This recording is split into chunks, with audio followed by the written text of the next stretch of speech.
이렇게 생각할 수 있는 거죠. 그거 네가 다 한 거야? 그러면 우리는 의심을 가지고 그 사람을 기다리고 있을 겁니다. 그러니까 면접이 상당히 위험해지는 거죠.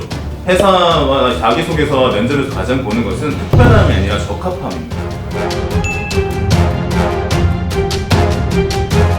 앞선 코너에서는 이제 어떤 자기소개서가 뽑히는지 알아봤는데요.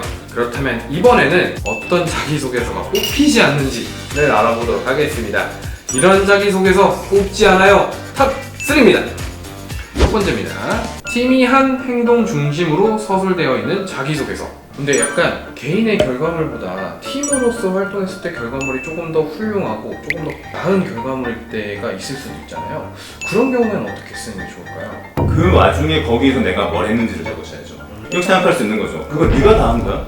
우리 그거를 성과 팀 내용들을 다 잘한 것처럼 본인이 한 것처럼 적어놓고 나면 면접관들은 바로 의심하거나 바로 믿지 않습니다. 그러니까 본인이 할 수 있는 수준 내에서 일을 했는 것, 그리고 좀 예상 범위 있는 내용들을 말씀해 주셔야지 예상을 벗어난 대단한 일은 평가받을 수가 없습니다. 여기서 우리는 자기소개서에 자기에 집중하셔야 됩니다. 이건 자기소개서잖아요. 네. 팀이 하는 내용을 적는 게 아니잖아요.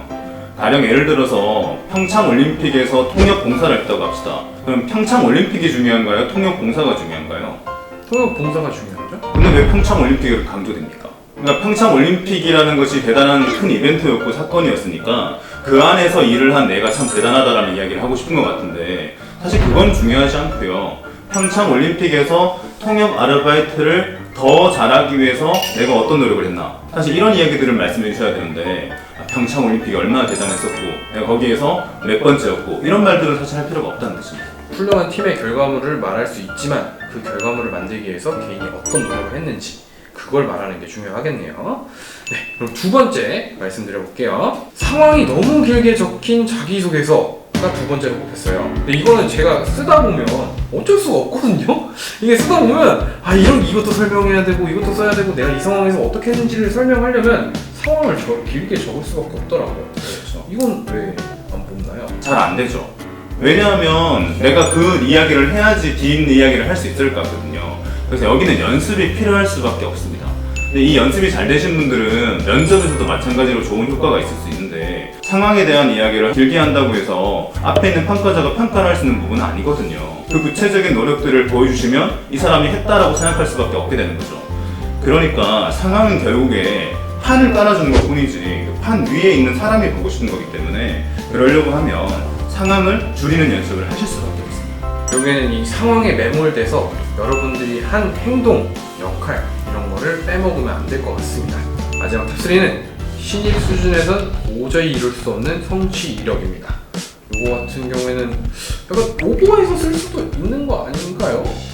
오버도 오버 나름이고요. 이 친구들이 우리가 생각하는 범위 이상의 것들을 한다고 말했을 때 우리는 일단 의심부터 하고 오죠.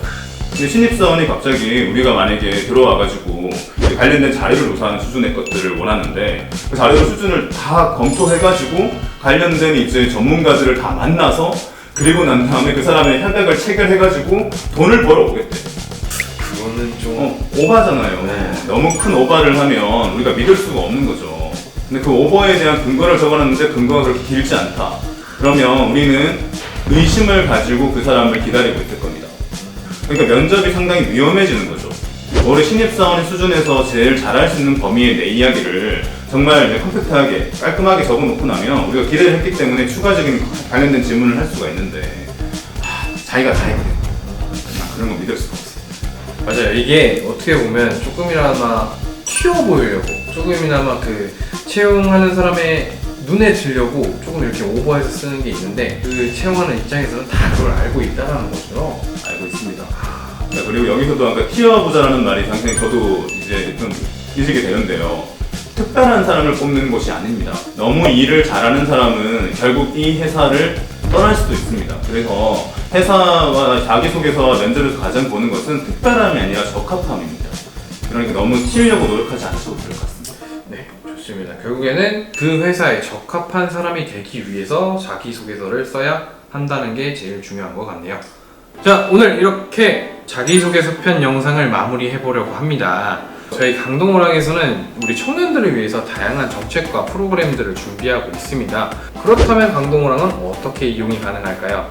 바로 서울시 청년 몽땅 정보통 홈페이지 가입을 하시면 모두 다 이용하실 수 있고요. 더군다나 그런 프로그램과 청년 정책들이 나에게 맞을까가 고민될 때마다 이용 가능하신 상담호랑도 이용 가능하십니다. 네, 가입 방법은 지금 아래에 나오고 있는 QR코드와 저희가 고정 댓글에다가 링크를 달아 놓을 테니까요. 거기를 참고하셔서 가입해 주시면 될 것 같습니다. 자, 그러면 다음에도 더욱더 좋은 청년 정보와 함께 돌아오도록 하겠습니다. 그럼 구독, 좋아요, 알림 설정까지 부탁드리겠습니다. 안녕!